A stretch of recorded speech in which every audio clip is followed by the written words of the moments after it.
ஓம் சாந்தி. நாம் இனிமையானவராக, அன்பானவராக இருக்கின்ற ஆத்மா. நாம் அன்பான உலக சேவாதாரி ஆத்மா. நாம் சக்திசாலியான ஆத்மா. இப்பொழுது நாடகத்தின் சக்கரம் முடிகின்றது. நாம் இனிமையாகவும் அன்பானவருமாகி புதிய உலகத்திற்கு செல்கின்றோம். நமக்கு இப்போது முழு உலகிற்கான வரலாறு, பூகோளத்தின் ஞானம் கிடைத்துவிட்டது. சத்தியுகத்திலிருந்து கலியுகம் முடியும் வரையிலான வரலாறு பூகோளத்தை நாம் அறிந்திருக்கின்றோம். ஆத்மா ஒரு சரீரத்தை விட்டு இன்னொரு சரீரம் எடுக்கின்றது என்ற ஞானத்தின் மூன்றாவது கண் நமக்கு கிடைத்திருக்கின்றது. சம்ஸ்காரம் ஆத்மாவில்தான் இருக்கிறது. நாம் இப்போது பெயர் ரூபத்திலிருந்து விடுபட்டவராக ஆகின்றோம். நம்மை நாம் ஒரு அசரீரி ஆத்மா என்று புரிந்து கொள்கின்றோம். தந்தை நம்மை பொறுமையாக இருக்க அறிவுறுத்துகின்றார்.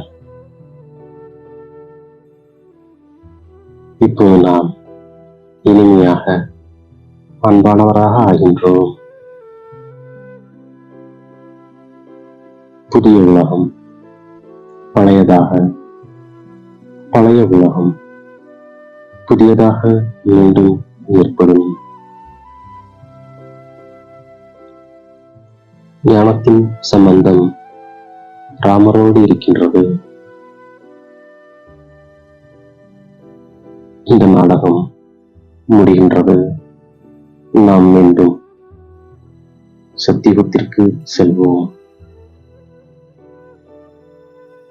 பிறகு 84 பிறவி சக்கரத்தில் சுற்றி வருவோம். ஆத்மாவிற்கு ஞானத்தின் மூன்றாவது கண் கிடைத்துவிட்டது. இப்போது நாம் திருநேத்திரியாக இருக்கின்றோம். திருநேத்திரி ஆவதன் மூலம் திரிகாலதர்ஷியாக ஆகின்றோம். நாம் அரை கல்பமாக பரமாத்மாவை நினைவு செய்து வந்தோம். உயர்ந்ததிலும் உயர்ந்த தந்தை நம்முடையவர்.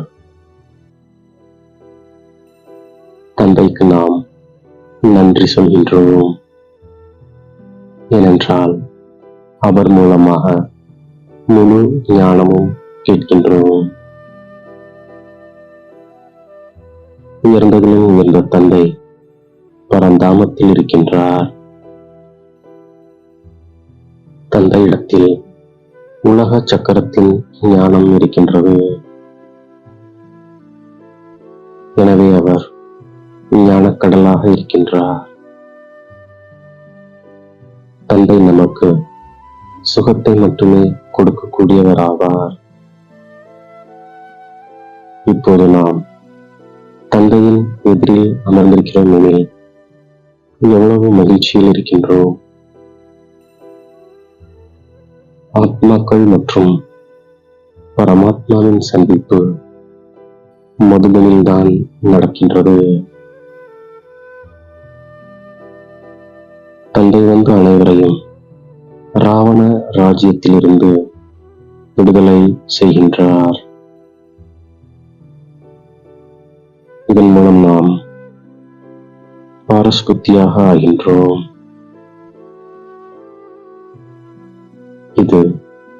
ஈஸ்வரிய மேலாவாகும்.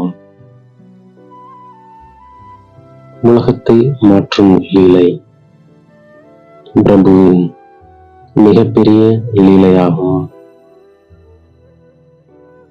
நாம் சுயதர்சன சக்கரவர்த்தி பிராமணர் என்ற மகிழ்ச்சி இப்போது நமக்கு இருக்கின்றது. பிறகு நாம் சக்கரவர்த்தி ராஜாவாக ஆகின்றோம். நம்முடைய பாகம் இப்போது நடப்பது மீண்டும் கல்பத்திற்கு பிறகு நடக்கும்.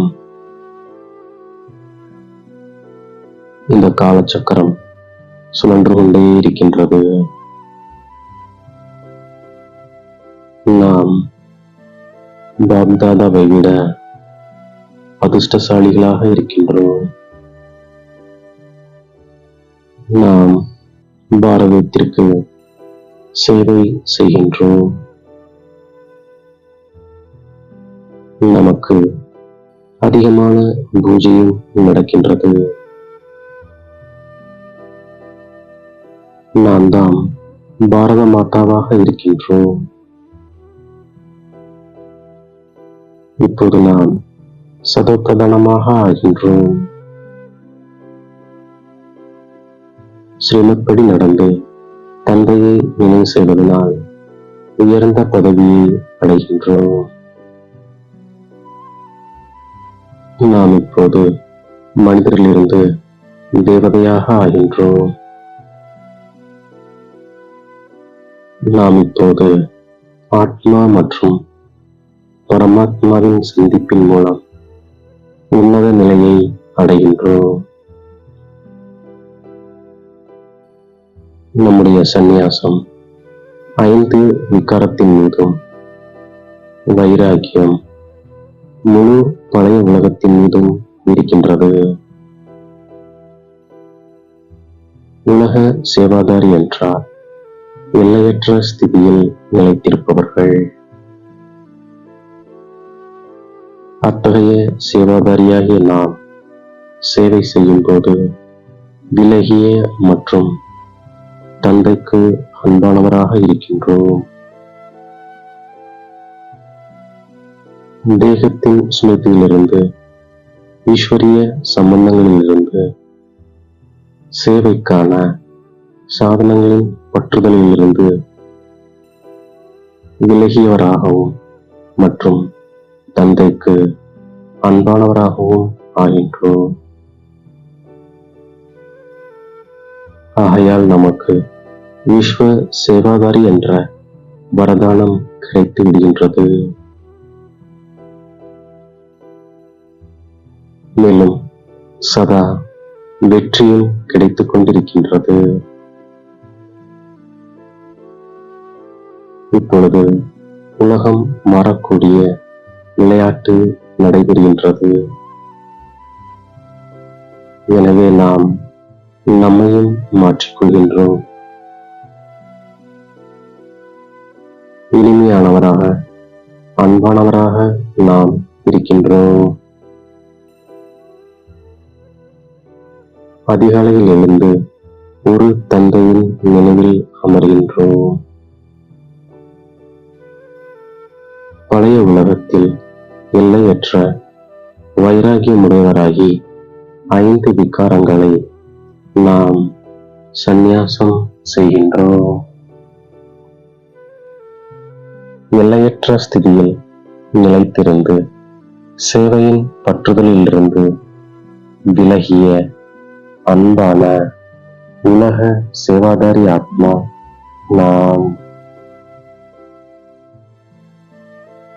வீண் சங்கல்பங்களை ஒரு வினாடியில் நிறுத்துவதற்கான ஒத்திகை செய்து சக்திசாலி ஆகிவிடுகின்ற ஆத்மா நாம். நாம் தேகத்தின் ஒவ்வொரு கர்மேந்திரியத்தையும் பவித்திரமாக ஆக்குகின்றோம். நமது சரீர வடிவ வீட்டை,